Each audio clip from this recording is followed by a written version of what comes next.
Good evening, everyone. I'm your mentor and host, Sanjay Kumar. I welcome you all in GSGA with Sanjay Sir's YouTube channel, जहाँ पे हम लोग various current affairs को और others चीज़ों को यहाँ पर कवर कर रहे होते हैं विद स्टैटिक टॉपिक। कल मैंने जो लेक्चर यहाँ पर रिकॉर्ड किया था, थोड़ा सा इशू था, ठीक है। फिर से उसको रिकॉर्ड करते हुए आगे के लेक्चर्स को हम लोग कवर करेंगे, ठीक है। तो मैं आप सभी का स्वागत करता हूँ यहाँ पर GSGA with Sanjay sir YouTube channel पे, जहाँ पर हम लोग डेली करंट अफेयर कि क्विज के फॉर्म में UPSC, SSC, banking, insurance, other level के क्वेश्चन को कवर करते हैं। चलिए जरा रिवीजन करते हुए आगे बढ़ते हैं हम लोग यहाँ पे। चलिए, तो ये क्वेश्चन है, आपको यहाँ पर देखने को मिलेगा भाई ये क्यूआर कोड, आप इसको स्कैन करके टेलीग्राम ग्रुप से जुड़ सकते हैं, इसको स्कैन करके आप यूट्यूब चैनल से जुड़ सकते हैं। चलिए, ये क्वेश्चन मैं करवा चुका था, आपको सभी को पता है भाई। नेशनल डेटाबेस ऑर्गेनाइजेशन वर्कर, यहाँ पर बात करी जाए ई श्रम पोर्टल को 22 भाषाओं के साथ में, जो हमारा शेड्यूल 8 के अंदर 22 भाषाएं हैं, जो हमारे अनुसूचियां 8 के अंदर 22 भाषाएं हैं, वो सारी भाषाओं में अब यहाँ पर जानकारी ई श्रम के अंदर पोर्टल के अंदर मिलना शुरू हो जाएगी, जहां पर जितने भी हमारे श्रमिक हैं वो किस प्रदेश से किस प्रदेश में काम करने के लिए गए हैं, उनकी क्या स्थिति है, किस कंपनी से वो जुड़े हुए हैं, उनको उनका मानधान मिल रहा है, उनको उनका रेमुनरेशन मिल रहा है, नहीं मिल रहा है, कौन कौन सी गवर्नमेंट सिक्योरिटी की आपकी जितनी भी स्कीम्स है उनसे वो जुड़े हुए हैं, नहीं है, वो सारा का सारा एक ही जगह पर ई श्रम पोर्टल पे सारी जानकारी मिलेगी। ये ई श्रम की बात कर ली जाए अगर, तो ये ई श्रम किसके अंदर है भैया? ये मिनिस्ट्री ऑफ, किसके अंदर मिलता है आपको? Ministry of labour and employment के अंदर आपको देखने को मिलता है। क्लियर है? मनसुख मांडविया इसके जो है करंट मिनिस्टर आपको देखने को मिलेंगे। क्लियर है? ये सारी बातें हम लोग करते हुए आ रहे हैं। चलिए आगे बात कर लेते हैं यहाँ पे। नेक्स्ट यहाँ पर क्वेश्चन पे बात करते हैं। फिर मैंने आपके जितने भी रिसेंटली यहाँ पर जो है दो चीजों पे बात की थी। एक तो हमारी क्लासिकल लैंग्वेजेस हैं और एक हमारी यहाँ पर ऑफिशियल लैंग्वेजेस हैं। ठीक है, क्लासिकल लैंग्वेजेस पहले 6 थी, फिर 5 बढ़ाकर उसको कितनी कर दी गई? अभी डेट में यहाँ पर 11 क्लासिकल लैंग्वेज है। तमिल, संस्कृत, तेलुगु, कन्नड़ा, मलयालम 5, उड़ीसा, मराठी, बंगाली, असमी, पाली और प्रकृति, यहाँ पर टोटल 11। 22 हमारी पहले कितनी भाषाएं थी? 14 हमारी पहले ऑफिशियल लैंग्वेजेस थी, जो कि यहाँ पर धीरे धीरे धीरे साल दर साल बढ़ा के अभी 22 भाषाएं कर दी हैं, जो कि अल्टीमेटली आप कहोगे आर्टिकल 334 से लेकर इतने तक होती है। ये सारी बातें मैं कर चुका हूँ, फिर से मैं इस पे जोर नहीं दूंगा। नक्सलिज्म के बारे में बता चुका था। नक्सलबाड़ी वेस्ट बंगाल में 1967 में इसको जो है एक तरीके से अल्टीमेटली जो है शुरू हो गया था। ये पीजेंट या जो वहां के ट्राइबल्स हैं उनका एक रिवोल्ट था, एक वो उनका एक तरीके से यहाँ पर, वो रिवोल्ट नहीं बोलूंगा मैं, ठीक है, ये एक रेबेलियन ग्रुप है। ठीक है, हमारी इंटरनल सिक्योरिटी के लिए ठीक नहीं है। ठीक है, मिनिस्ट्री ऑफ होम अफेयर्स इसको डील कर रही है। वैसे अगर यहाँ पर बात करोगे तो इनकी बात सुनी जानी चाहिए, इनकी भी बात को रखा जाना चाहिए। ठीक है, ये सारी बातें करते हुए हम लोग रेड कॉरिडोर के बारे में बात कर चुके थे। गवर्नमेंट के द्वारा इनके द्वारा जो जितनी भी स्कीम्स लाई गई हैं वो बात कर चुके थे। उसके अलावा गवर्नमेंट के द्वारा जो रिसेंटली कैलेंडर्स लॉन्च किए गए थे, जन भागीदारी से जन कल्याण, ठीक है। Doctor V R Narayanan recently यहाँ पर इसरो के चेयरपर्सन बने हैं, यहाँ पर इंडियन स्पेस रिसर्च ऑर्गेनाइजेशन और सेक्रेटरी ऑफ स्पेस डिपार्टमेंट यहाँ पर बनाए गए हैं। 14 तारीख से इफेक्टिवली ये ओथ ले चुके हैं। अल्टीमेटली बात करोगे, ठीक है, मैं थोड़ा सा लेट चल रहा होता हूँ चीजों पे, ठीक है, क्योंकि मैं बहुत सारी जानकारी एक साथ लेके आके फिर पढ़ाता हूँ यहाँ पे आपको। ठीक है, ठीक है, जब लेक्चर रिकॉर्ड हो रहा होगा तो आपकी सारी जानकारियां मिल भी चुकी, लेकिन भी डिटेल में चीजों को कवर करते हुए चलते हैं यहाँ पे। ठीक है, तो रिसेंटली चंद्रयान हमको 4 लेके चलना है। ठीक है, गगनयान स्पेसएक्स हम लोगों ने रिसेंटली कंप्लीट किया। 2035 तक हम लोग को भारतीय अंतरिक्ष स्टेशन यहाँ पर बनाना है, स्टेशन बनाना है। और यहाँ पर बात करी जाए 2040 तक Indonesia, sorry, Indian man on moon यहाँ पर करना है। क्लियर है? ये सारी जानकारी हम लोग ले चुके थे कल ही, बोलिए, लास्ट लेक्चर में भी ले चुके थे। अगली बात कर लेते हैं। एम नारायणन अभी कितने हैं? अगर बात करोगे, काउंट करोगे तो कितने नंबर के? अगर आपसे ये पूछ लेगा तो आपको ये भी पता होना चाहिए भाई। पहले कौन थे? पहले यहाँ पर अगर आप बात करेंगे, एक सेकेंड,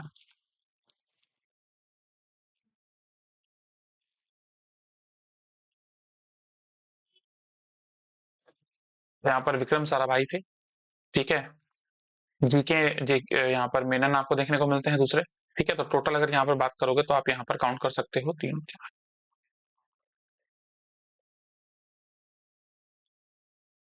12। ठीक है, तो 12th यहाँ पर आपके क्या है भाई, ये नए चेयरपर्सन है इसरो के। समझ में आया? एस सोमनाथ सर को रिप्लेस किया है इन्होंने।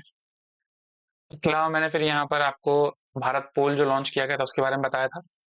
भारत पोल के अलावा मैंने और भी अदर भी यहाँ पर जितने भी रिसेंटली आए हुए, ठीक है, जैसे बात कर ली जाए bank net e auction, Baanknet, इसके अलावा हमारा संविधान, अन्य चक्र, scan, vision, Bhuneer, scared smile portal, ये सारे हम लोग यहाँ पर बात कर चुके थे। ई सांख्यिकी पोर्टल पर भी बात कर चुके थे। फिर मैंने कल यहाँ पर आपको एनपीए के बारे में कुछ डिटेल बताई थी। ठीक है, वो मैं रिपीट कर देता हूँ। तो यहाँ पर अगर मैं बात करूँ यहाँ पर, तो बैंक की जो सामान्य भाषा है, ठीक है, सामान्य डेफिनेशन है बैंक की, तो परिभाषा इसको बोलेंगे हम लोग। ठीक है, bank are the financial institution that accept the deposit and grant the loan. Bank वह वित्तीय संस्थान है जो जमा को स्वीकृत करते हैं, ठीक है, और लोन प्रोवाइड कराते हैं। क्लियर हो गया? सिंपल। कहां लिखा है ये? Section 5B of banking regulation act 1949। ठीक है ना? अब बैंक आपसे प्रॉमिस कर रहा है यहाँ पर, आपको यहाँ पर डिपॉजिट देगा तो कहीं पे लोन देगा। जब लोन देगा तो मान लीजिए आपने यहाँ पर 100 रुपए जमा किया, ठीक है, 100 रुपए जमा करने पर बैंक ने आपसे प्रॉमिस किया हम आपको 6% का इंटरेस्ट रेट देंगे। मान लो आपने एफडी में रखे थे पैसे, फिक्स डिपॉजिट में। क्लियर हो गया? अल्टीमेटली यहाँ पर जब बैंक में पैसा रखा तो यही पैसा बैंक आगे दे देगा लोन में। जब लोन में पैसा देगा तो यहाँ पर क्या होगा, आपको देखने को मिलेगा कि लोन से जब वो पैसा इसको दिया है उसने 12%, मतलब होम लोन या किस तरह का भी लोन दिया है, 12% का लोन दिया है। अब आप इसको कितना वापस करोगे? 112 रुपए वापस करोगे। क्लियर है? जब 112 रुपए वापस करोगे तो अल्टीमेटली 6 रुपए यहाँ पर बैंक कमा रहा है, फॉर एग्जाम्पल। तो ये कहलाएंगे कमर्शियल बैंक। जो प्रॉफिट पे काम करते हैं वो सारे वित्तीय बैंक कहलाते हैं, कमर्शियल बैंक कहलाते हैं। क्लियर हो गई यहाँ तक बात? इसी में बात आ जाती है सर, एनपीए क्या होता है? तो जब तक बैंक ने लोन दिया है और उसका उस पर इंटरेस्ट आ रहा है तो बैंक के लिए वो एसेट है और परफॉर्मिंग एसेट है। जब वो परफॉर्मिंग एसेट है और लास्ट ईएमआई नहीं आई है और उसके 90 दिन कंप्लीट हो चुके हैं, तो लास्ट ईएमआई के 90 दिन जब हो जाते हैं और जितना भी परफॉर्मिंग एसेट, जितना भी यहाँ पर पैसा वापस नहीं आ रहा है, वो अपने आप ही एनपीए में कन्वर्ट हो जाता है। समझ में आया? बैंक उसको एनपीए बोलने लगते हैं। तो ये मैंने बातें आपसे डिस्कशन करी थी। कल की रिकॉर्डिंग लेक्चर थोड़ी सी जो है डिसमिस हो गई थी, खराब हो गई थी, तो फिर से मैंने इसको यहाँ पर रिकॉर्ड कर रहा हूँ आपके लिए। क्लियर हो गया यहाँ तक बात?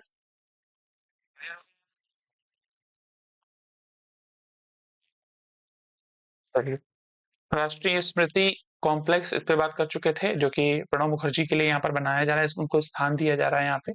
उसके अलावा फिर मैंने यहाँ पर प्रेसिडेंट ऑफ इंडिया और रिसेंटली अपॉइंटेड प्रेसिडेंट जो कि यूएसए के बन चुके हैं अभी की डेट में, आप बात करोगे तो डोनाल्ड ट्रंप, उनके बारे में भी डिस्कशन हम लोगों ने किया था। ठीक है, कैसे बनते हैं कैसे नहीं बनते, ये सारी बातें। उसके अलावा नितिन गडकरी सर ने यहाँ पर डिक्लेयर किया कि पिछले साल 1.80 लाख लोगों की डेथ हुई है। ठीक है, फिर यहाँ पर अगर मैं बात करूं तो रोड एंड ट्रांसपोर्ट मिनिस्टर, इन्होंने यहाँ पर आप बात करोगे तो 1.80 लाख डेथ्स लास्ट ईयर देखने को मिली। 10,000 डेथ आपको देखने को मिली कहां पर? स्कूल और कॉलेजेस के पास में। क्लियर है? उसके अलावा फिर मैं यहाँ पर बात कर रहा था किसके बारे में? उड़ीसा के चीफ मिनिस्टर, जिन्होंने यहाँ पर बात करी जाए, मोहन चरण मांझी, इन्होंने शहीद माधो सिंह हत खर्चा स्कीम की शुरुआत करी है, जो कि आदिवासी मेला के अंदर भुवनेश्वर में शुरू किया गया है। ये एसटी बच्चों के लिए, अल्टीमेटली अनुसूचित जनजाति बच्चों के लिए, छात्र जो कि ड्रॉप आउट ले लेते हैं क्लास के बाद में, मतलब 9वीं के बाद में 10वीं में जाने पर, और या 11वीं के बाद में 12वीं में जाने पर वो ड्रॉप आउट लेते, भैया पढ़ाई नहीं करेंगे, तो उनको पढ़ाई में प्रोत्साहित करने के लिए, उनको आगे बढ़ाने के लिए यहाँ पर एक मुश्त, मतलब एक बार में one time financial assistance provide कराया गया है। I hope this must be clear. जिसमें वो अपनी किताबें, स्टेशनरी, अदर सामग्रियां ले लेंगे। रिसेंटली भुवनेश्वर में प्रवासी भारतीय यहाँ पर दिवस भी बनाया गया है, जो कि बाइनियल मनाया जाता है, हर 2 साल में मनाया जाता है। ठीक है, इसके बारे में बात कर चुके हैं हम लोग डिटेल में। इसमें भी हम लोग त्रिनाना टोबैगो से यहाँ पर क्रिस्टियाना कार्ला कंगालो चीफ गेस्ट थे इस बार के। ये सारी बातें हम लोग कर चुके थे। ठीक है, चलिए, तो ये कल क्वेश्चन मैंने डिस्कशन किया था, फिर से इस पे भी बात करते हुए आगे बढ़ता हूँ मैं। क्वेश्चन नंबर 9 से वैसे हम लोग आज पढ़ना है, पूरा हम लोग कवर करेंगे आज बहुत सारी चीजें। ठीक है, एर्थ एम्यूनेशन कम टॉर्पेडो कम मिसाइल यहाँ पर बनाई गई है। अब ये है क्या चीज, देखो बहुत सारी मिसाइल होती है, कुछ सरफेस टू एयर होती है, कुछ सरफेस टू एयर होती है, ठीक है, कुछ एयर टू एयर होती है यहाँ पे, कुछ एयर टू सरफेस होती है। ठीक है, टर्बिडो मिसाइल क्या होती है, ये सबमरीन में यूज होती है, ये अंडर वाटर यहाँ पर यूज होती है। क्लियर हुआ? ठीक है, कल का फिर मैं रिपीट कर रहा हूँ, कल का लेक्चर थोड़ा सा रिकॉर्डिंग में खराब हो गया था, इसीलिए फिर ये लेक्चर को मैं फिर से रिकॉर्ड करके आपको भेज रहा हूँ। क्लियर है? चलिए उसको हम किनारे करते हैं, चीजों को हटाते हैं। एर्थ कौन सा है भाई? एर्थ एम्यूनेशन कम टॉर्पेडो कम मिसाइल यहाँ पर है, जो कि डिजाइन की गई है बाय द, किसके द्वारा यहाँ पर बात करोगे तो सूर्य दीप्ता प्रोजेक्ट प्राइवेट लिमिटेड के साथ, सूर्य दीप्ता प्रोजेक्ट प्राइवेट लिमिटेड के साथ। अब ये है क्या चीज एक्चुअली, पहले ही इसके पहले सूर्य दीप्ता प्राइवेट प्रोजेक्ट के साथ में एक शिप बनाई गई थी प्राइवेट इंडस्ट्री में। वैसे अगर बात करोगे तो इंडिया के अंदर टोटल 700 से ज्यादा शिप बिल्डिंग आपकी कंपनीज है, जिसमें से आप ओल्डेस्ट की अगर बात करोगे तो ग्रीन रिच पीएसयू मतलब गवर्नमेंट रेटेड, ठीक है, garden rich ship builder engineers कहां पर है? कोलकाता स्थित है यहाँ पर। ठीक है, कॉमोडोर पीआर हरी, रिटायर्ड कॉमोडोर, ठीक है, पीआर हरी इसके करंट चेयरपर्सन है। 1884 में ये बनी थी। I hope this must be clear. उसके अलावा बात कर लू मैं तो यहाँ पर आपका हिंदुस्तान शिपयार्ड लिमिटेड है, 1941 में बनाया गया था यहाँ पे। क्लियर है? विशाखापट्टनम आंध्र प्रदेश में आपको देखने को मिलता है। और कॉमोडोर हेमंत खत्री यहाँ पर करंट इसके चेयरपर्सन है। मजगांव बोल दिया जाए तो ये आपको मुंबई में देखने को मिलती है।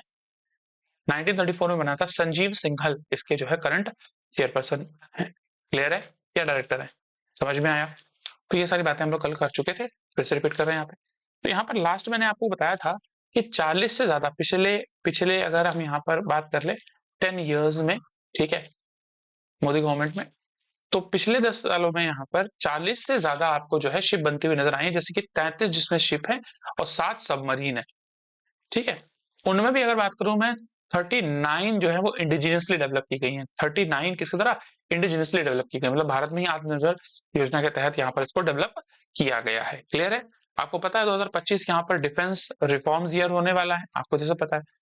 15 जनवरी को यहाँ पर अल्टीमेटली बात करी जाए तो हम लोगों ने क्या मनाया है? नेशनल आर्मी डे मनाया है, जिसमें 3 नई शिप्स, आईएनएस सूरत, ठीक है, सबमरीन वागशीर, ठीक है, एक और शिप है, वो आप मुझे क्वेश्चन में यहाँ पर रिपीट करके बताओगे, लिख के बताओगे। क्लियर है? बोलो हाँ या ना, कमेंट बॉक्स में रिप्लाई करके बताओगे।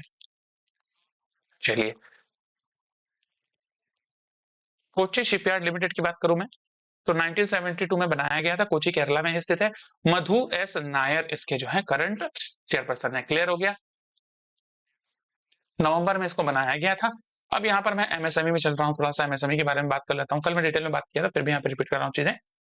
तो एक्चुअली जो ये यहाँ पर सूर्य दीप्ता प्रोजेक्ट प्राइवेट लिमिटेड है, ये एक एमएसएमई है। एमएसएमई का पूरा नाम क्या होता है?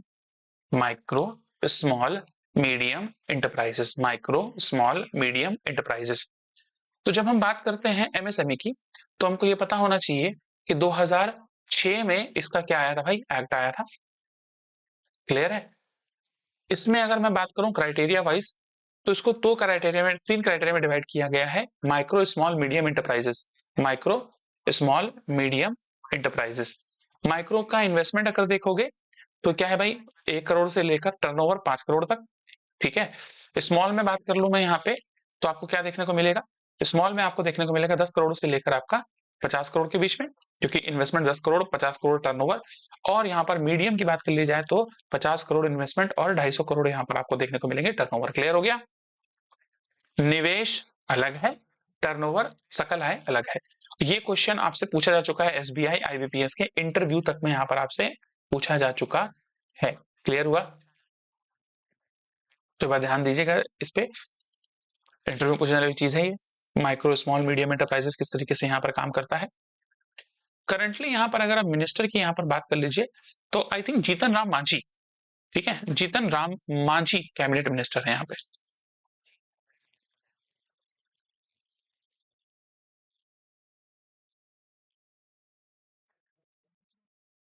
क्लियर है, ये ध्यान रखिएगा। एमएसएमई के यहाँ पर बात कर लूं तो मॉस्पी के डेटा के अकॉर्डिंग, मॉस्पी मतलब क्या है यहाँ पर, ministry of statistics and programme implementation, Rao Inderjit Singh इसके मिनिस्टर है। उन्होंने यहाँ पर डिक्लेयर किया हुआ मिनिस्ट्री ऑफ मॉस्पी के द्वारा कि 86% एमएसएमई भारत के अंदर अनरजिस्टर्ड है, मतलब जिसमें रजिस्ट्री नहीं की गई है। क्लियर। मैन्युफैक्चरिंग का 40.83% कवर करता है। 40.83% मतलब कितना हो गया भाई, 40 से लेकर 41% मैन्युफैक्चरिंग करता है एमएसएमई। एक्सपोर्ट की बात करें जाए 45.56 मतलब 45 से 46% यहाँ पर देखने को मिलेगा। एम्प्लॉयमेंट 11 करोड़ लोगों को एम्प्लॉयमेंट दे रहा है ये सेक्टर। समझ में आया। जीडीपी की बात करें जाए, करंट जीडीपी इंडिया की कितनी है भाई, 3.9 ट्रिलियन यूएस डॉलर है। उसमें से भी अगर बात करें एमएसएमई से कितनी जीडीपी आ रही है, 30% जीडीपी यहाँ पे आ रही है। तो आप सोच समझते हैं कितना बड़ा एरिया है, लेकिन यहाँ पर क्या है, अनरेगुलेटेड है एक तरीके से। महाराष्ट्र में एमएसएमई की बात कर लो तो 17% आपका एमएसएमई से जीडीपी आती है। ठीक है, मतलब जीडीपी की बात कर लो या फिर सेक्टर की बात कर लो, यहाँ पे सेक्टर 17% सेक्टर जीडीपी यहाँ पर आपको महाराष्ट्र में देखने को मिलेगा। उसके बाद यहाँ पर आपको तमिलनाडु में देखने को मिलेगा, यूपी में देखने को मिलेगा, गुजरात में, राजस्थान में देखने को मिलेगा। क्लियर है। चलिए आप देखते हो इन सभी स्टेट में मैन्युफैक्चरिंग ज्यादा होती है, शिपिंग भी यहाँ पर ज्यादा है, मतलब कहने का मतलब, ठीक है, मैन्युफैक्चरिंग भी ज्यादा है यहाँ पे, ठीक है, एक्सपोर्ट्स भी ज्यादा होते हैं। तो ये सारी चीजें हैं, तो मैंने ये सारी चीजें बता दिया। गवर्नमेंट के द्वारा इनिशिएटिव जैसे कि सपोर्ट क्या है भाई, एडमिनिस्ट्रेटिव चैंपियन 2.0 पोर्टल बनाया गया है, mobile app for geo tagging for cluster project बनाया गया है, उद्यम assistant portal, Aspire scheme, zero defect zero effect scheme. उसके अलावा यहाँ पर रैंप स्कीम लाई गई गवर्नमेंट के द्वारा फाइनेंशियल सपोर्ट करने के लिए, पैसा प्रोवाइड कराने के लिए, raising and accelerating MSME performance. उसके अलावा trades, trade receivable discounting system. फिर prime minister employment guarantee program यहाँ पर लाया गया, प्रधानमंत्री मुद्रा जिसके अंदर शिशु किशोर तरुण। क्लियर है, इस पे हम लोग डिटेल में डिस्कशन कर चुके हैं वैसे तो, ठीक है, बट फिर भी यहाँ पर मैं आपके सामने लेके आता हूँ। शिशु किशोर तरुण की यहाँ पर बात करी जाए, क्या है यहाँ पर अगर बात करते हैं अपन,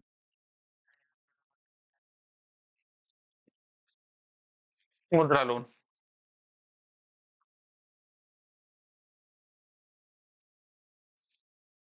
ठीक है, इसके अंदर 50,000 से लेकर, पहले यहाँ पर ये कितना था भाई, 5 लाख रुपए था।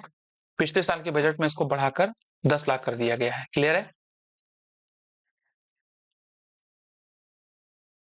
पूरा कमेंट बॉक्स में रिप्लाई करिएगा सभी लोग। मुद्रा लोन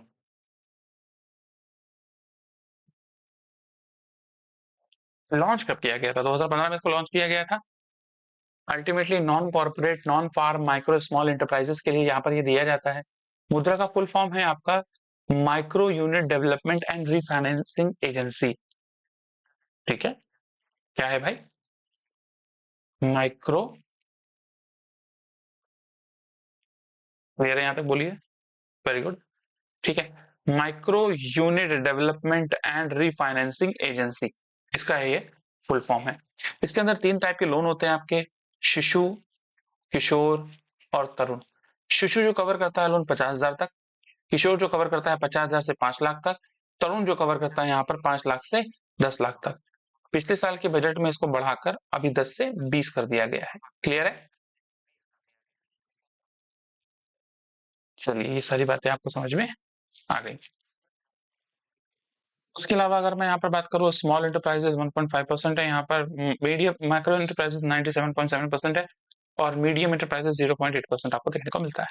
क्लियर, ये यहाँ पर सारी डिटेल, ठीक है। क्वेश्चन अभी 1 ही चल रहा है आपका। क्वेश्चन नंबर 2 पे यहाँ पे बात कर लेते हैं, जैसे प्रवासी भारतीय दिवस, थोड़ा सा बेसिक पे चलते हैं। 1869 में 2 अक्टूबर 1869 में गांधी जी का जन्म होता है पोरबंदर गुजरात में। उसके बाद वो भारत में रहते हैं, रेस करते हैं, फिर वो ब्रिटेन पढ़ने के लिए चले जाते हैं और ब्रिटेन में पढ़ के आने के बाद में वो फिर भारत में रह के कुछ समय बाद में साउथ अफ्रीका चले जाते हैं, वहां पर अपनी बैरिस्ट्री की प्रैक्टिस करते हैं। समझ में आया?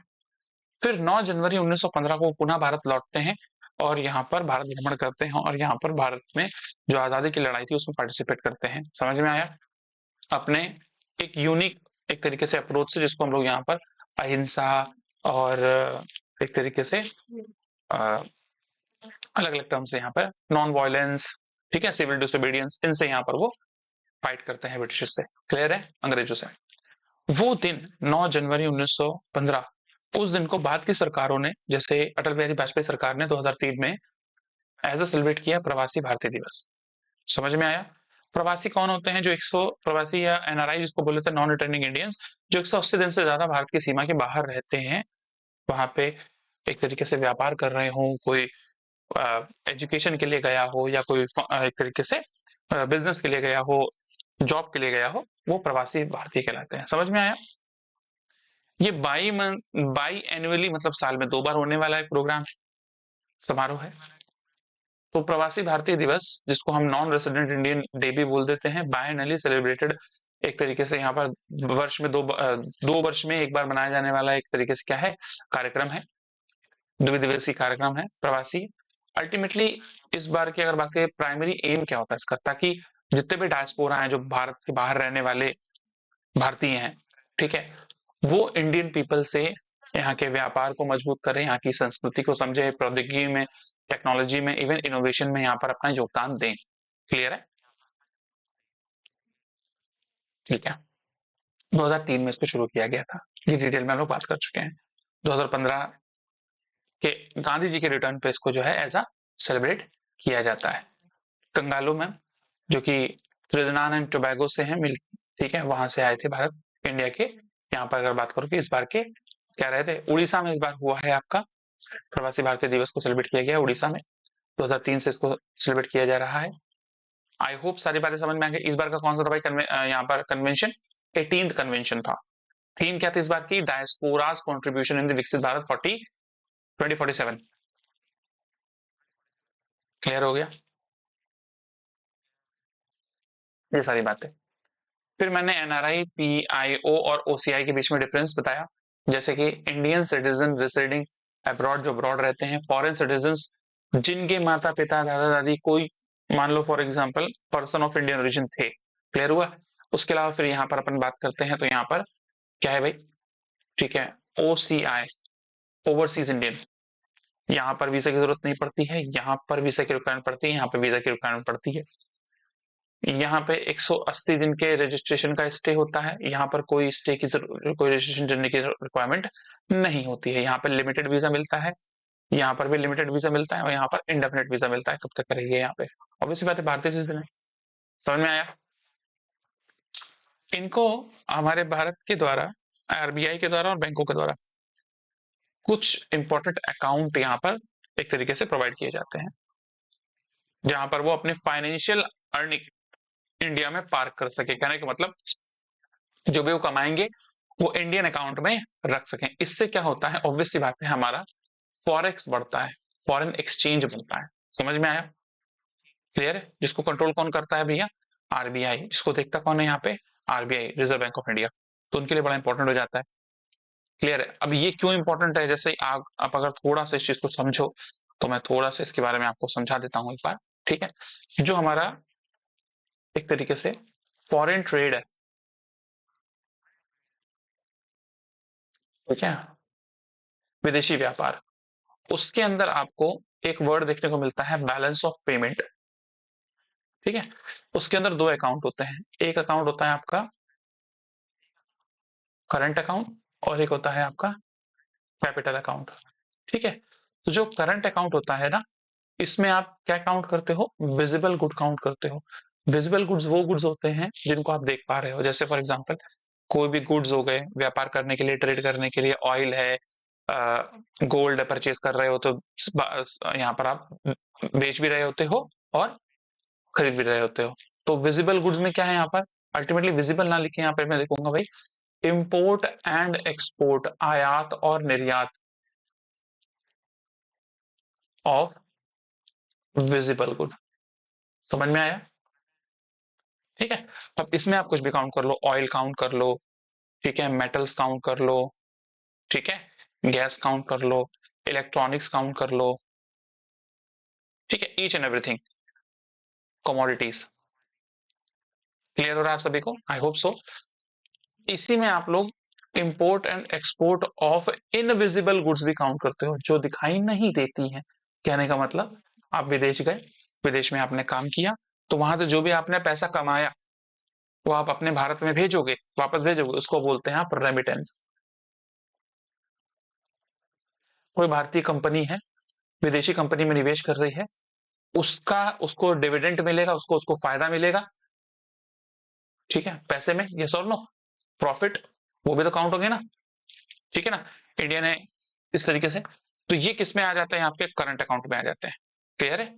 कैपिटल अकाउंट में क्या होता है, यहां पर भी हम inflow and outflow he count करते हैं, बट कैसा, कैपिटल का। तो इसी में यहां पर आपको देखने को मिलता है FDI, foreign direct investment, FPI या एफआईआई, फॉरेन पोर्टफोलियो इन्वेस्टमेंट और फॉरेन इंस्टीट्यूशनल इन्वेस्टमेंट। समझ में आया?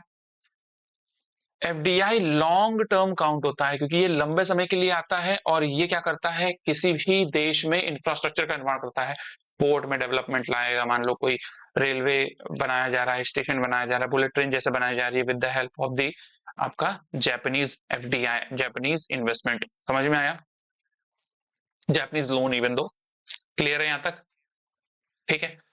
एफपीआई और एफआईआई जो है ना, वो वोलेटाइल मार्केट के अंदर आता है, मतलब शेयर मार्केट के अंदर आता है। इसीलिए आप देखते होंगे कि जब भी किसी प्रकार से कोई भी इंटरनेशनल इवेंट अगर ऐसा होता है कि वॉर हो गई, या फेडरल रिजर्व ने अपने यहाँ पर इंटरेस्ट रेट बढ़ा दिए, तो जितने भी फॉरेन इन्वेस्टर्स हैं वो इंडियन मार्केट से एफपीआई को बाहर खींच लेते हैं, आउटफ्लो कर लेते हैं, ले जाते हैं। समझ में आया? और जिसकी वजह से आपको दिखता है कि भाई अगर फॉरेन इन्वेस्टर्स पैसा खींच के ले जाएंगे, तो ऑब्वियसली बात है शेयर मार्केट क्या आ जाएगी, नीचे आ जाएगी ना। ये सारा सीन आपको देखने को मिल रहा है अभी की डेट में। ठीक है। यूक्रेन रशिया वॉर तो चल ही रही है, उसके बाद में आप अगर बात कर लो यहाँ पर हमास इजराइल वॉर अभी खत्म पे ही है अल्टीमेटली, गाजा वहां पे ट्रूस हो चुका है। ठीक है, क्लियर है यहाँ तक? बट फिर भी एक अनसर्टेनिटी यहाँ पर मार्केट के अंदर बनी रहती है। जैसे ही डोनाल्ड ट्रंप यहाँ पर जो है आने की संभावना जैसी उनकी हलचल आई, तो वैसे शेयर मार्केट अभी भी डाउन ही हुआ है, क्योंकि उन्होंने बहुत सारे रिस्ट्रिक्शंस यहाँ पर अल्टीमेटली इंपोज कर दिए हैं। क्लियर है? तो ये मैंने 18th आपको डायस्पोरा कंट्रीब्यूशन ये सब बता दिया था डिटेल में। उसके अलावा देखो कहाँ कहाँ कौन कौन से देश में हमारे कौन कौन से यहाँ पर ओवरसीज इंडियन रहते हैं, कितनी संख्या में रहते हैं, आप सभी को पता है, दिख रहा है। यूएसए में 54 लाख, यूके में 18 लाख से ऊपर, यूएई में यहाँ पर आपको 35 लाख देखने को मिलेगा, साउथ अफ्रीका में 17 लाख, सऊदी अरेबिया में 24 लाख, म्यांमार में 20 लाख।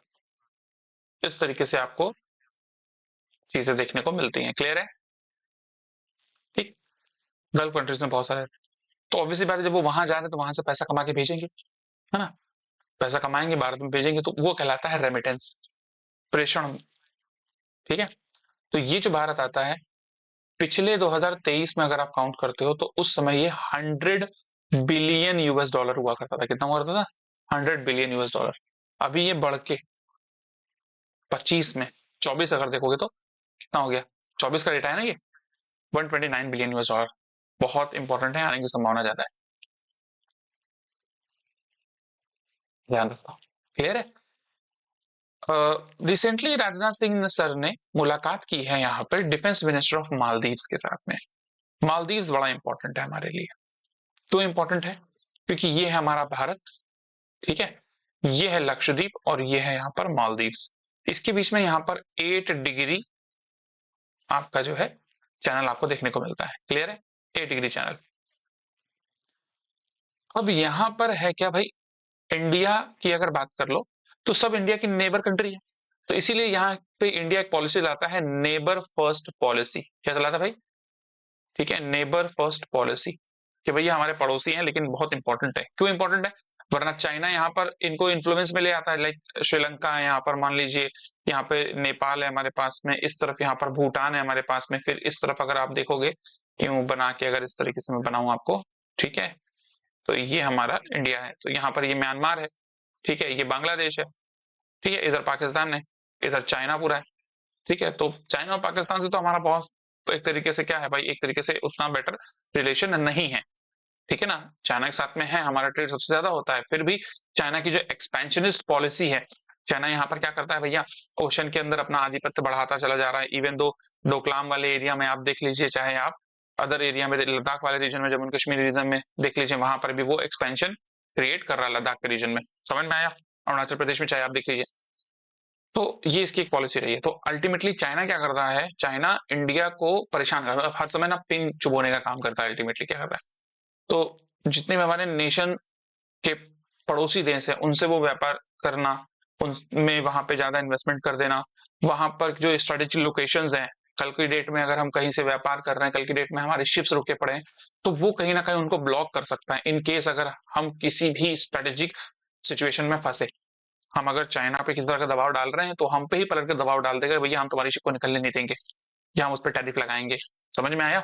क्योंकि इंटरनेशनल लॉ के अगेंस्ट है एक्चुअली, लेकिन यहाँ पर चाइना बहुत बड़ी एक इन्वेस्टमेंट पॉलिसी से इन सभी देशों को, छोटे छोटे छोटे देश हैं, आइलैंड नेशन हैं, उनको एक तरीके से इन्वेस्टमेंट के नाम पे वहां पर बहुत सारा पैसा इन्वेस्ट कर देता है और फिर उनसे इन्फ्लुएंशियल के तौर पर उनसे अपनी बात मनवाता है। समझ में आया?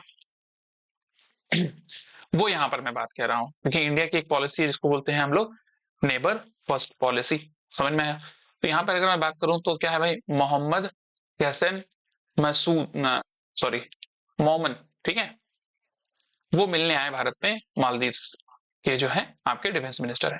तो इनके साथ में क्या क्या साइन हुआ है, आगे चल के अगर एक हेल्दी रिलेशन फेस करना है हमको, यहाँ पर जो भी मालदीव से रिलेटेड जो चुनौतियां हाल ही 2 सालों में 3 सालों में हम लोग को देखने को मिली, खास करके मोइजू के आने के बाद वहां के जो प्राइम मिनिस्टर हैं, ठीक है, तो एक समय की बात है, यहाँ पर पिछले साल 2023 की अगर आप बात करो, प्रधानमंत्री नरेंद्र मोदी लक्षद्वीप की यात्रा पर गए, वहां की जो सिनिक ब्यूटी है उसको उन्होंने एक्सप्रेस किया थ्रू ट्विटर और थ्रू एक्स।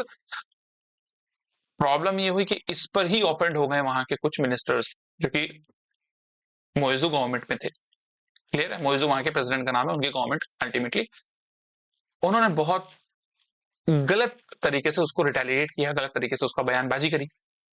समझ में आया? अब इसके अगेंस्ट में हुआ ये कि कोविड-19 में ये देखने को मिला कि बहुत सारा एक टूरिस्ट डेस्टिनेशन मालदीव बन चुका था इंडियंस के लिए, मतलब भारतीय, क्योंकि वो आइलैंड नेशन है, तो सेपरेट है, अलग अलग है। समझ में आया? तो कोविड में यहाँ पर लोग जाके बस गए और तरीके से अपने आप को उन्होंने क्वारंटाइन कर लिया यहीं पे। क्लियर है? क्योंकि ब्यूटी सीन है, सिनिक सीन है, तो यहीं पर वो बैठते, इंस्टाग्राम पे फोटो अपलोड करते और बढ़िया दुनिया को बता रहे होते थे। इसकी वजह से हुआ ये कि एक तरीके से बहुत ज्यादा इन्फ्लुएंस बन गया। धीरे धीरे यहाँ पर पिछले 5 सालों में देखोगे तो यहाँ पर जो टूरिज्म था वो बढ़ने लगा। लेकिन इन्होंने क्या किया, जिनकी इकोनॉमी ही टोटल तरीके से टूरिज्म पे चल रही होती है, लेकिन उन्होंने क्या किया, बहुत गलत कमेंट यहाँ पर इंडियन गवर्नमेंट और यहाँ पर प्राइम मिनिस्टर के अगेंस्ट किया। क्लियर है? प्राइम मिनिस्टर नरेंद्र मोदी ने ये तो नहीं जाके बोला था कि भाई लक्षद्वीप अच्छा है, मालदीव बेकार है, नहीं, उन्होंने अपने जो हमारा देश है, हमारी हमारी यूटी, हमारी यूनियन टेरिटरी है ना, उसकी तारीफ करी। क्लियर है? बट उनको थोड़ा सा बची लग गई, इसमें उन्होंने किया। अब उसकी वजह से रिलेशनशिप्स जो है ना वो थोड़े से डिटोरिएटिंग होने चले गए थे, होते चले गए थे। उसके अलावा अगर बात करूं तो मालदीव से आज के रिलेशन नहीं, हमारे बहुत पहले के रिलेशन यहाँ पर मालदीव के साथ में हम लोग जो है एंजॉय कर रहे होते हैं। क्लियर है? उनको बहुत सारी जगह पर इंडिया ने हेल्प किया है, मदद की है। उनके डेवलपमेंट पार्ट की देख ली बात अगर कर ली जाए, या यहाँ पर बात कर ली जाए उनको रिसेंटली बहुत सारे रसद पहुंचाने में, या फॉर एग्जाम्पल यहाँ पे उनको हेल्प करने में, क्योंकि आइलैंड नेशन है, ज्यादा कुछ चीजें उगाता तो है नहीं। समझ में आया? 1965 से यहाँ पर जो है इंडिया उनकी हेल्प कर रहे हैं, जब से वो बने हैं। ठीक है, इंडिया ने सबसे पहले उसको रिकॉग्नाइज किया था 1965 में। उसके अलावा अगर मैं यहाँ पर बात कर लूं तो पॉलिटिकली, मिलिट्री के लिए, ट्रेड या सिविल ऑर्डर में यहाँ पर उनको हम हेल्प कर रहे होते हैं। ठीक है, इंडियन ओशन रीजन का पार्ट है, इसीलिए हमको यहाँ पर क्या भाई, मॉनिटरिंग मैरीटाइम ट्रैफिक ट्रैफिक के लिए इंपॉर्टेंट है, क्योंकि कौन सा ट्रैफिक यहाँ से गुजर रहा है, कौन सी शिप यहाँ से गुजर रही है, कैसे गुजर रही है, क्या नहीं है, ये सारा हमको रीजन सिक्योरिटी के लिए बड़ी इंपॉर्टेंट हो जाता है। सप्लाई की बात करें तो राइस, मसाले, फ्रूट, वेजिटेबल्स, मेडिसिन की हम उनको भेजते ही हैं। कोविड-19 में तो हमने वंदे भारत के तहत हम लोगों ने यहाँ पर क्या किया था भाई, बहुत सारी मेडिसिन भेजी थी यहाँ पे, कोविड वैक्सीन भेजी थी यहाँ पे, समझ में आया? ठीक है। डिजास्टर के टाइम पे, सुनामी के जैसा टाइम हुआ या कोविड-19 हुआ या ड्रिंकिंग वाटर हम यहाँ से भिजवा देते हैं, तो ये सारी चीजें हैं। 1988 में यहाँ पर कूप हुआ था, उसमें भी यहाँ पर 1988 में जब यहाँ पर कूप हुआ था, तो इंडियन गवर्नमेंट ने ही यहाँ पर हेल्प करी थी ऑपरेशन कैक्टस चलाकर। क्लियर है? बोलिए। आई होप ये सारी चीजें आपको समझ में आई। तो अब इंडिया यहाँ पर क्या कर रहा है? इंडिया यहाँ पर एडवांस लाइट हेलीकॉप्टर यहाँ पर प्रदान करने जा रहा है। अब ये हेलीकॉप्टर कहाँ पर यूज होंगे? ऑब्वियसली बात है, ये फॉर द मेडिकल इवैक्यूएशन।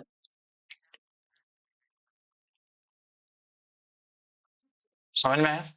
क्योंकि आइलैंड नेशन है, रोड वोड तो है नहीं, ऑब्वियसली बात है, तो शिप्स हैं या तो याच हैं या छोटी छोटी बोट्स हैं यहाँ पर मॉनिटरिंग करने के लिए। समझ में आया?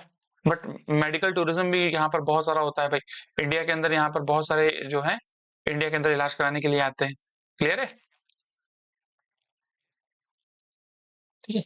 तो ये सारी बातें इंडियन मालदीव्स के बीच में यहाँ पर हुई। अब आप यहाँ पर एक सर्च देखोगे 2018 से देखोगे तो बहुत तेजी से यहाँ पर जो है टूरिज्म बढ़ा, लेकिन 2022 के बाद उन्होंने जैसे ही यहाँ पर कमेंट किया, धीरे धीरे धीरे धीरे ये टूरिज्म कम होता चला गया।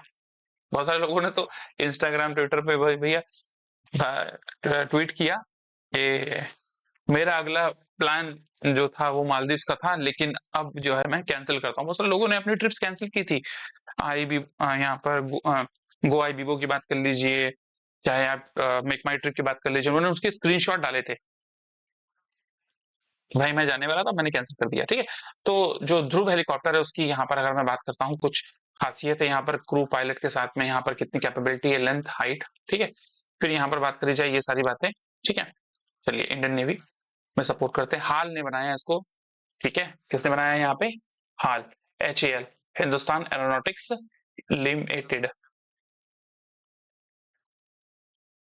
चलिए, क्लियर हो गया यहाँ तक? बोलिए।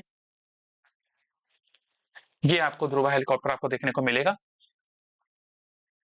बहुत सारे सेंटर है आपके हाल के, हिंदुस्तान एरोनॉटिक्स लिमिटेड के।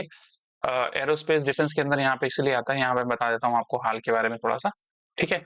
जिसको 1940 के अंदर अल्टीमेटली फाउंड किया गया था एज अ हिंदुस्तान एयरक्राफ्ट। फिर 1964 के अंदर यहाँ पर इसको जो है हिंदुस्तान एरोनॉटिक्स में कंप्लीट कर दिया गया। हेडक्वार्टर एक्चुअली यहाँ पर इसका देखने को मिलता है कहाँ पर? बेंगलुरु में। कहाँ पर? ठीक है, बेंगलुरु, कर्नाटका। और आपको पता है भाई, एरो इंडिया कॉन्क्लेव भी यहाँ पर फरवरी में होने वाला है, पता है ना? कहाँ पर? बेंगलुरु में ही होने वाला है। ठीक है। तो कौन सा एडिशन है वो, ये आप कमेंट बॉक्स में रिप्लाई करेंगे। और इस बार की थीम क्या होने वाली है? Million runway million opportunity. याद आया कुछ? ठीक है। डी के सुनील करंट टाइम में CMD है इसके, डी के सुनील। ठीक है। HAL के द्वारा बहुत जैसे तेजस भी बनाया जा रहा है। ठीक है ना? तो फाइटर जेट बनाना, एयर ट्रांसपोर्ट एयरक्राफ्ट बनाना, ट्रेनिंग एयरक्राफ्ट बनाना, हेलीकॉप्टर्स बनाना, ये सारे काम आपको देखने को मिलते हैं। गवर्नमेंट ऑफ इंडिया का यहाँ पर ये एक तरीके से PSU है। क्लियर हुआ यहाँ तक? बोलो हाँ ना। तो ये सारी बातें हम लोग यहाँ पे हैं ध्रुवा के बारे में और HAL के बारे में। चाइना एक यहाँ पर क्या करता है, एक्चुअली 200 नॉटिकल माइल्स तक उस कंट्री का यहाँ पर जो है इकोनॉमिक जोन या टेरिटरी होती है, उसके बाद इंटरनेशनल ओशन लग जाता है। 200 नॉटिकल माइल ये इंटरनेशनल ऑर्डर में बनाया गया है। ठीक है। इंडिया एंड मालदीव्स के बीच में यहाँ पर अगर आप देखोगे, ये हमारे पूरे के पूरे अल्टीमेटली लक्षद्वीप है, जिसकी कैपिटल कवरत्ती है। लास्ट में एक आइलैंड पड़ता है मिनिकॉय, दिख रहा है आपको? ठीक है। इसके बीच में यहाँ पर जो है 8 डिग्री चैनल आपको देखने को मिलता है, और यही सेपरेट करता है इंडिया और मालदीव्स को। क्लियर है? ठीक है। चाइना क्या कर रहा है, हमारे जितने भी अदर पड़ोसी देश हैं, जैसे for example Myanmar, Sittwe port.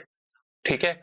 Bangladesh में, श्रीलंका में हम्बनटोटा पोर्ट, मालदीव्स में यहाँ पर पोर्ट, और ग्वादर पाकिस्तान में यहाँ पर पोर्ट। एक्चुअली यहाँ से एक रोड इनिशिएट कर रहा है ये, जिसको बोल रहे हैं यहाँ पर ये क्या, वन बेल्ट वन रोड पुराना नाम, नया नाम इसका जो है वो है बेल्ट एंड रोड इनिशिएटिव, ठीक है, BRI, जिसके तहत इसकी एक जो सब्सिडरी बोल लो या एक जो चैनल है वो यहाँ तक आने वाला है under the CPEC, China Pakistan economic corridor.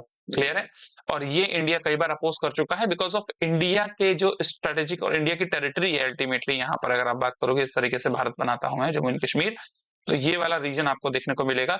ये इस रीजन में यहाँ पर अनऑथोराइज तरीके से ऑक्यूपाई करके बैठा हुआ है, ठीक है। ये अक्साई चीन है, वैसे तो इसको क्या बोला जाना चाहिए, अक्साई इंडिया बोला जाना चाहिए, क्योंकि ये चाइना ने इलीगली ऑक्यूपाई किया हुआ है। उस तरीके से यहाँ पर ये वाला रीजन भी, ठीक है, इसके बीच में ये जो है ये कहलाता है LAC line of actual control, और ये जो है ये कहलाता है LOC लाइन ऑफ कंट्रोल। और ये वाला जो पोर्शन है दिस इज पाक ऑक्यूपाइड कश्मीर, ठीक है, ऑक्यूपाई किया हुआ है यहाँ पर इस कश्मीर को पाकिस्तान ने। क्लियर है, क्लियर। यहीं पर ये गिल्टिस्तान बाल्टिस्तान ये सारा एरिया पड़ता है, ठीक है, बोलो। और यहीं से ये सीपैक होके गुजर रहा है, ये इस तरीके से। क्लियर है, बोलो। चाइना पाकिस्तान इकोनॉमिक कॉरिडोर, कई बार इंडिया ने इसको अपोज भी किया है अल्टीमेटली इंटरनेशनल फोरम पे, जो कि ग्वादर पोर्ट से जाके मिलता है। इस ग्वादर पोर्ट को काउंटर करने के लिए इंडिया यहाँ पर ईरान में एक पोर्ट डेवलप कर चुका है, चाबहार पोर्ट। कौन सा पोर्ट है ये, Chabahar port.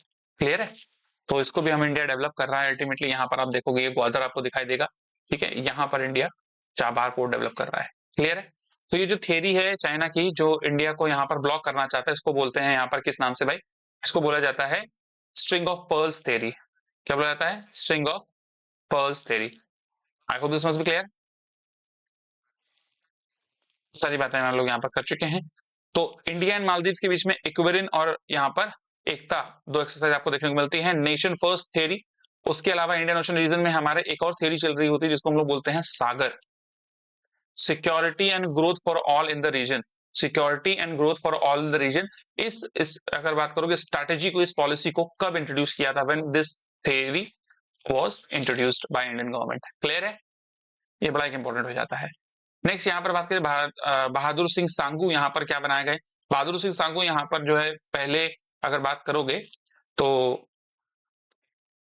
Athletic federation of India, athletic federation of India के यहाँ पर क्या बनाया गया रिसेंटली, आदिली सुमरीवाल को रिप्लेस करके, आदिल सुमरीवाल को रिप्लेस करके यहाँ पर नए चेयरपर्सन बने हैं। क्लियर है, न्यू प्रेसिडेंट बने हैं, president of what, athletic federation of India. Athletic federation of India की यहाँ पर बात करता हूँ 1946 में बनाया गया, दिल्ली हेडक्वार्टर है इसका। और दूसरी अगर मैं बात करता हूँ इसी के अंदर जेवलिन और अदर आपके स्पोर्ट्स आ जाते हैं, स्टेट वाइज बहुत सारे फेडरेशन इससे जुड़े हुए हैं। उसके अलावा यहाँ पर आपको अनुज बॉबी जॉर्ज देखने को मिलेंगे, तो ये वाइस प्रेसिडेंट है। PT उषा यहाँ पर नाम देखने को मिल रहा है, जो कि इंडियन ओलंपिक एसोसिएशन की करंट टाइम पे हेड है, ठीक है। 1982 में इसको बनाया गया था, इंडियन ओलंपिक एसोसिएशन को, दिल्ली में हेडक्वार्टर है PT उषा। क्लियर है। सन 2006 में इनको पद्मश्री भी दिया गया था। 2025 से 2029 के लिए 4 सालों के लिए यहाँ पर इनको बनाया गया है। इलेक्शन प्रोसेस, ठीक है, सिडनी में इन्होंने 2000 में और एथेंस 2004 में ओलंपिक्स जीत में यहाँ पर जीता था। शॉटपुट, कौन सा गेम था इनका, शॉटपुट। ध्यान रख लेना, पास की चीजें बहुत पूछता है, ठीक है। रिसेंटली कैशलेस ट्रीटमेंट स्कीम यहाँ पर शुरू की गई है। कैशलेस ट्रीटमेंट स्कीम क्या है भैया, यहाँ पे अगर किसी व्यक्ति की रोड एक्सीडेंट में डेथ हो जाती है, अभी रिसेंटली आप कुछ न्यूज पढ़ के आए रहे थे, क्योंकि पिछले 2000 यहाँ पर बात करोगे तो 2024 में ही ये डेटा सामने आया। कैसा डेटा, 1.8 लाख पीपल की यहाँ पर डेथ हुई थी। क्लियर है। उसके अलावा अगर बात करोगे तो 10,000 बच्चों की, स्कूली बच्चों की डेथ हुई थी स्कूल के पास में या फिर एजुकेशनल इंस्टीट्यूशंस के पास में। क्लियर है। और हेलमेट ना वियर करने की वजह से भी करीबन करीबन 30,000 लोगों की डेथ हुई है, जो कि अगर बात करोगे जिसमें उम्र जो 66% लोग कितने 18 से 34 साल की उम्र के थे। इसीलिए यहां पर क्या शुरू किया गया है,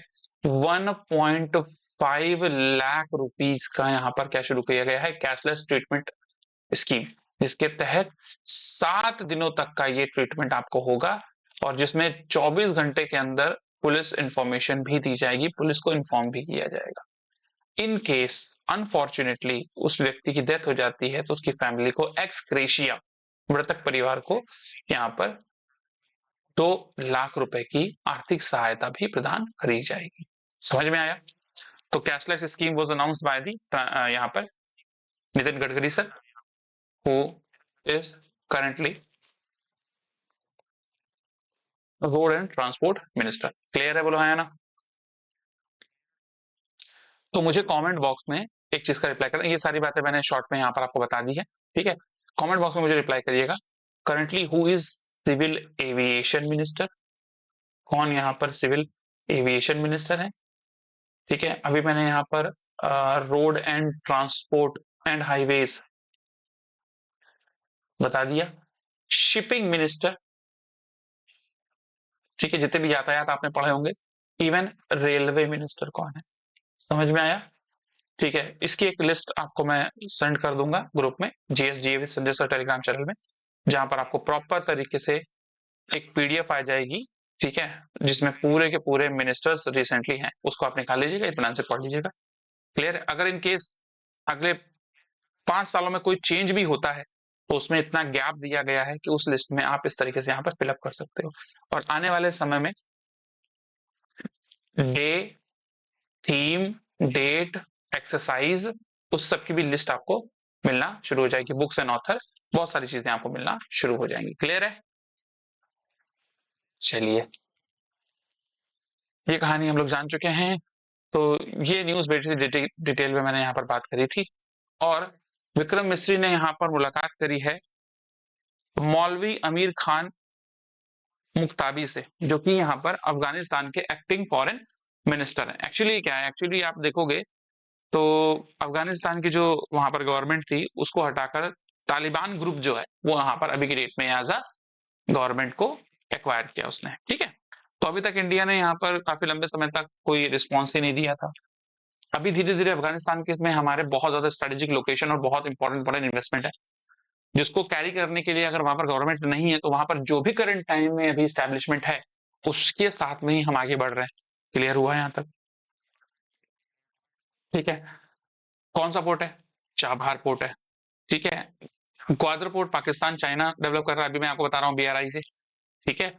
कराची पोर्ट भी पाकिस्तान में है। बंदर अब्बास पोर्ट आपको देखने को मिलेगा ईरान में। मुंबई पोर्ट आपका इंडिया में है। कौन सा पोर्ट है जिसके ऊपर एनहांसिंग इन्वेस्टमेंट करने का और उसको डेवलप करने की बात चल रही है? वो है आपका चाबहार पोर्ट। चलिए जरा डिटेल में यहाँ पर बात कर लेते हैं।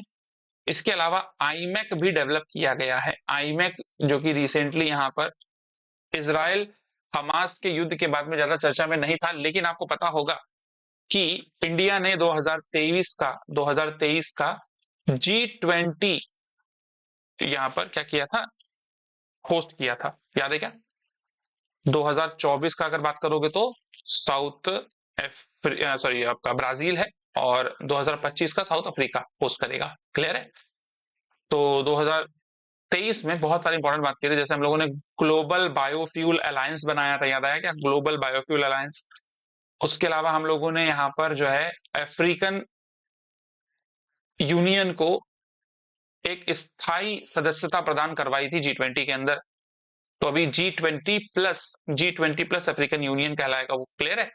उसके अलावा अगर यहाँ पर बात करेंगे आप लोग तो यहाँ पर हम लोगों ने आईमैक पर फोकस किया था, India middle east maritime economic corridor या यूरोप कॉरिडोर। क्लियर है? तो इसके अंदर होगा क्या, इंडिया का जो ये मुंबई पोर्ट है, ठीक है, मुंबई पोर्ट से यहाँ से इन सारे एरिया से इस प्रकार से यहाँ से क्या होगा, हम जुड़ सक पाएंगे, और डायरेक्टली यहाँ पर हम आपका गल्फ, पर्शियन गल्फ से होते हुए सऊदी अरेबिया से फिर यहाँ पर बाय द ट्रेन, ठीक है, और हाइफा पोर्ट से यहाँ पे जुड़ेगा जो कि इजराइल में है। उसके साथ में ये आपको जो है आगे कनेक्टेड मिलेगा ग्रीस के साथ में, और ग्रीस से ये यूरोप में इंटर कर जाएगा। अब इसी के साथ में हम लोग आईमैक भी डेवलप कर रहे हैं, और ये अल्टीमेटली काउंटर करेगा आईमैक जो है अमेरिका के साथ मिलकर हम लोग डेवलप करना चाहते हैं। आने वाले समय में, ठीक है। ये किसको काउंटर करेगा? IBOR मतलब OBOR, one belt one road initiative को, ठीक है। तो यहाँ पर अगर आप देखोगे तो ये डिटेल में आप अगर बात करूं मैं यहाँ पे, तो कांडला पोर्ट है, कराची पोर्ट यहाँ पे आपको, कांडला पोर्ट यहाँ दिख रहा है, ग्वादर पोर्ट यहाँ पे दिख रहा है, और ये चाबहार पोर्ट है, इसी को डेवलप किया जा रहा है। और यहाँ पे, ठीक है, फॉरेन मिनिस्टर के साथ में मुलाकात करी है विक्रम मिस्री ने, जो कि हमारे फॉरेन सेक्रेटरी हैं। और अभी रिसेंटली यहाँ पे बात करोगे तो इनकी यात्रा होने वाली है चाइना को, ठीक है, जो कि अनाउंस की जा चुकी है। 24-25 की यात्रा चाइना में है, ठीक है। तो आने वाले फ्यूचर के करंट अफेयर के लिए आपको बेटर हो जाएगा ये, ठीक है। और यहाँ पर क्या है, international north south transit corridor, transport corridor, ये भी डेवलप करने पर फोकस किया जा रहा है विद रशिया। तो डायरेक्टली हम यहाँ पर क्या है, ईरान के साथ में मिलके हम अपने जो भी शिपिंग है, अल्टीमेटली ये जो रूट है, जो आपका रेड सी से होता हुआ इस एरिया में होता हुआ, फिर यहाँ पर आपका स्वेज कैनाल से होता हुआ मेडिटेरेनियन सी, और फिर जिब्राल्टर सी से होता हुआ इस तरीके से नॉर्थ सी से होता हुआ नॉर्डिक कंट्रीज, और फिर रशिया जाके जुड़ता है, जो कि एक बहुत लंबा रूट है भाई, बहुत लंबा रूट है। क्लियर है, समझ में आया? तो इन सबके हम अल्टरनेटिव यहाँ पर खोज रहे हैं। क्लियर है? अभी यहाँ से हम डायरेक्टली डेवलप कर रहे हैं इस जगह से होते हुए क्या, ये तो हम आईमैक डेवलप कर रहे हैं, यहाँ सऊदी अरेबिया से हम पहुंचेंगे सीधे कहाँ पे, इसराइल हाईवे पर, फिर यहाँ से हम डायरेक्टली पहुंच जाएंगे ग्रीस, और ग्रीस से फिर जो है ये हमको यूरोप का रास्ता मिल जाएगा। ये है आईमैक, ठीक है। ये क्या है, ये है नॉर्थ साउथ ट्रांसपोर्ट कॉरिडोर। ये रशिया के साथ डेवलप किया जा रहा है, जिसके अंदर और भी जैसे अजरबैजान, ईरान, आर्मेनिया, कजाकिस्तान, ये जितने भी मिडिल ईस्ट की कंट्रीज हैं यहाँ पर, एशिया की कंट्रीज यहाँ पर है आपके, ठीक है, central Asia country, middle east नहीं, सेंट्रल एशिया कंट्री, इनमें यहाँ पर आपको देखने को मिलेगा कि यहाँ से हम ये डेवलप कर रहे हैं। क्लियर हो गया यहाँ तक बात, ठीक है। जो कि 7,200 किलोमीटर का मल्टी मॉडल ट्रांजिट कॉरिडोर है, जिसके जो कि इंडियन ओशन से होता हुआ पर्शियन गल्फ से आपको सीधे यहाँ पर जो है, ये आपका कैस्पियन सी, दुनिया का सबसे बड़ी झील ठीक है, से होता हुआ यहाँ मॉस्को सेंट पीटर्सबर्ग तक आपको यहाँ पर देखने को मिलेगा। क्लियर है? इसमें मेन तीन पार्टी यहाँ पर हैं, एक है रशिया, एक है यहाँ पर ईरान, और एक है इंडिया। अगर ये चीज डेवलप हो जाती है तो फ्यूचर के लिए बहुत सारा जो लॉजिस्टिक्स कॉस्ट होगा, जो पहुंचाने वाला कॉस्ट होता है ट्रांसपोर्ट को, लॉजिस्टिक कॉस्ट बोलते हैं उसको, वो एकदम से गिर जाएगा, और आने वाले समय में यहाँ पर ट्रेड भी इजी हो जाएगा। समझ में आया? 2000 के बीच में इसको एक ट्राइलेटरल एग्रीमेंट के रूप में इसको शुरू किया गया था। तो मैंने लगभग यहाँ से रिलेटेड सारी चीजें यहाँ पर कवर कर दी, जो भी इन फ्यूचर डेवलपमेंट आपको देखने को मिलेगा। तो यहाँ पर अजरबैजान, ठीक है, आर्मेनिया, कजाकिस्तान, किर्गिस्तान, तजाकिस्तान, तुर्की, यूक्रेन, ठीक है, ये सारे और नई कंट्री जैसे कि आपको ओमान और सीरिया भी जुड़ते हुए नजर आएंगे। क्लियर है? तो मैंने 3 लेवल पे बात करी आपको मैंने, ठीक है। मैंने one belt one road initiative बता दिया। क्लियर है क्या है? उसको काउंटर करने के लिए यहाँ पर जो स्वेज कनाल का पारंपरिक पुराना जो रूट है वो बता दिया, ठीक है। क्लियर है? ये स्वेज कनाल को काउंटर करने के लिए चाइना लेकर आया था। क्लियर है? चाइना इंडिया की तरफ ये मूव लेके आ रहा, तो इंडिया वाले लैंड को इलीगली ऑक्यूपाई कर रहा है। समझ में आया? तो इंडिया यहाँ पर किस पे बात कर रहा था पहले? International north south transport corridor, किसके साथ में मिलकर? रशिया के साथ में मिलकर काम कर रहा था, ठीक है।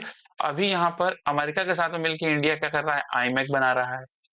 तो ये यहाँ पर मैंने सारी बातें डेवलप कर ली और रिवाइज भी करवा दी आपको। चलिए, I hope this must be clear. अगली बात कर लेते हैं, क्या क्या पहुंचाया अफगानिस्तान को हम लोगों ने, क्या क्या दिया। 50,000 के आसपास हम लोगों ने वीट दिए हैं, 50,000 मेट्रिक टन, ठीक है, और 300 टन हम लोगों ने यहाँ मेडिसिन। ऑब्वियसली बात है, इंडिया एक ह्यूमैनिटेरियन एड पे यहाँ पर असिस्टेंस प्रोवाइड करा रहा है। क्लियर है? 27 ton earthquake relief, 40,000 litre pesticides, 100 million doses of polio vaccine, ठीक है, 1.5 million doses of COVID vaccine, 11,000 बात करोगे तो हाइजीन किट। तो ये बहुत सारी चीजें हम लोगों ने डेवलप करते हुए यहाँ पर पहुंचाई है। ठीक है, रिसेंटली यहाँ पर बैंडेड रॉयल बटरफ्लाई यहाँ पर अल्टीमेटली अगर बात करूं तो रचना जालिंदर इंदिरा, ठीक है, रचना जालिंदर इंदिरा ने यहाँ पर क्या किया है, अल्टीमेटली खोजा गया, रिसेंटली इसकी डिस्कवरी हुई है। कहां पर हुई है भाई? त्रिपुरा में इसकी खोज हुई है, त्रिपुरा में। I hope this must be clear. ठीक है, किस वाइल्ड लाइफ सेंचुरी में? सैफीजाला, सैफीजाला वाइल्ड लाइफ सेंचुरी में यहाँ पर इसको खोजा गया है। ठीक है, अगर हम यहाँ पर नॉर्थ ईस्ट की बात करते हैं तो बड़े ही इंपॉर्टेंट हमारे लिए एरिया हो जाते हैं, जहां पर हमारे पास में सेवन सिस्टर्स और वन ब्रदर देखने को मिलता है। सेवन सिस्टर वन ब्रदर की अगर मैं बात करता हूं तो वन ब्रदर सिक्किम है, उसके अलावा अरुणाचल प्रदेश, असम, नागालैंड, मणिपुर, मिजोरम, त्रिपुरा, मेघालय, ये सारी चीजें आपको देखने को मिलती है।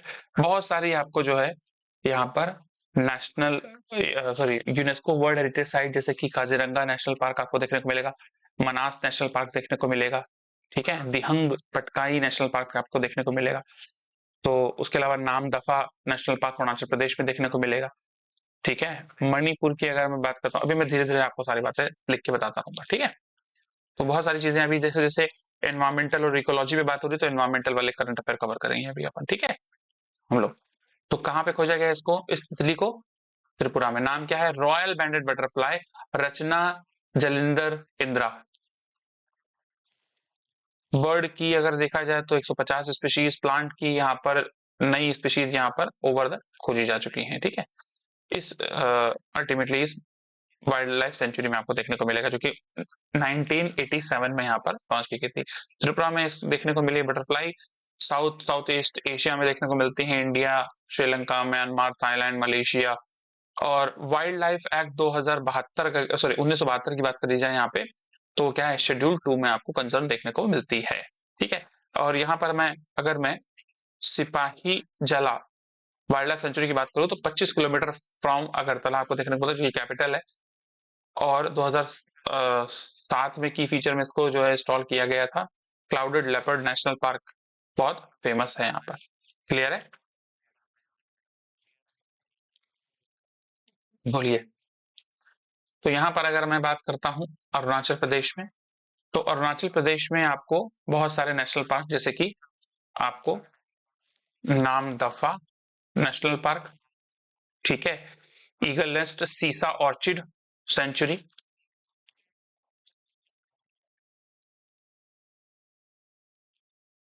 उसके अलावा अगर मैं मणिपुर की बात करता हूं विच इज मोस्ट इंपॉर्टेंट, अभी रिसेंटली तो बहुत सारे इश्यूज चल रहे हैं वहां पे, ठीक है, लेकिन बहुत ब्यूटीफुल एरिया। केबुल लामजाऊ अगर आपको पता होगा, दुनिया का पहला इकलौता फ्लोटिंग नेशनल पार्क है केबुल लामजाओ नेशनल पार्क। ठीक है, इंडिया का दुनिया का पहला यहाँ पर फ्लोटिंग नेशनल पार्क आपको देखने को मिलता है। ठीक है, मेरा क्वेश्चन है किस रिवर पे या यहाँ पर झील में आपको देखने को मिलता है, कौन सी झील है यहाँ? ठीक है, अगर हम यहाँ पर बात कर लें फॉर मिजोरम, डैम्पा टाइगर रिजर्व, ठीक है, मुरलेन नेशनल पार्क, ठीक है, तो ये आपको इवन मेघालय की अगर मैं बात करता हूं तो नोकरेक बहुत फेमस है, नोकरेक नेशनल पार्क।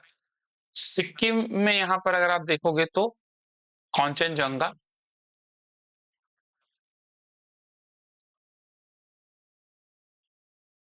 ये एक क्या है भाई, मिक्स्ड आपका यूनेस्को से वर्ल्ड हेरिटेज साइट है। अगर वैसे बात करोगे यूनेस्को की, पेरिस फ्रांस में हेडक्वार्टर है इसका।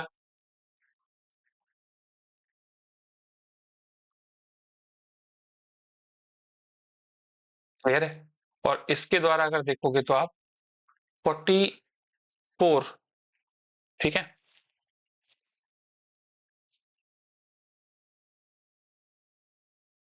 43 आई थिंक, हाँ 43 यहाँ पे जो है क्या है भाई, वर्ल्ड हेरिटेज साइट है, जिसमें से 35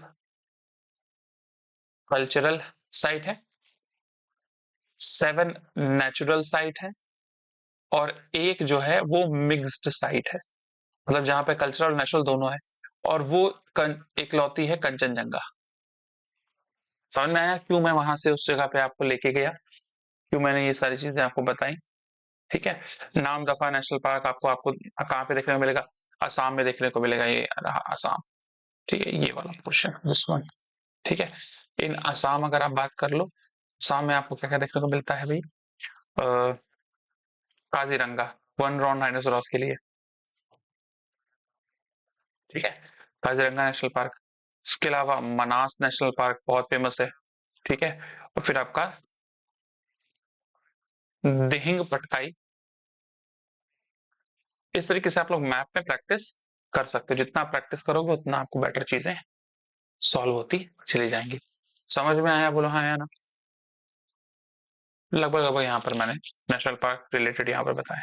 अभी यहाँ पर त्रिपुरा में खोजा गया है, इसमें खोजा गया है, और ये एसएससी में क्वेश्चन पूछा जा चुका है, इवन यूपीएससी में भी, कि अगर बात करी जाए, त्रिपुरा इकलौता ऐसा स्टेट है यहाँ पे जो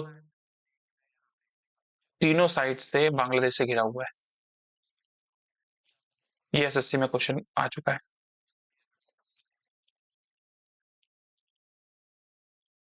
ठीक है, बाय दिस डिटेल हम लोग यहाँ पे ये चीजें कवर कर चुके हैं।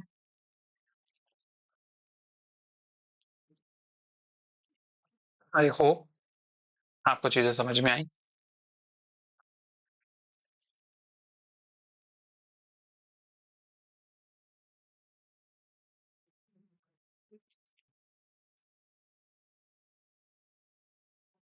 Late you enjoy the class. अगर आपने क्लास को प्रॉपर वे में एंजॉय किया है तो please do like the video and share as many as people. जितने भी दोस्त हैं उनको शेयर करिए। आपको अगर मेरी मेहनत समझ में आ रही है, आपको ये लग रहा है कि मैं बेटर कंट्रीब्यूट कर रहा हूँ आपकी नॉलेज में, कुछ आपको बेटर दे रहा हूँ, कुछ आपको बेटर कंट्रीब्यूट कर रहा हूँ, जोड़ रहा हूँ, तो please share this video and subscribe our channel GSGA with Sanjay sir. Hope you all are doing well. आप सभी अपने तैयारी में जुटे होंगे। चलिए मिलते हैं, मुलाकात करते हैं next class. Thank you lord, god bless you, take care, enjoy your day. स्वस्थ रहो, मस्त रहो और व्यस्त रहो।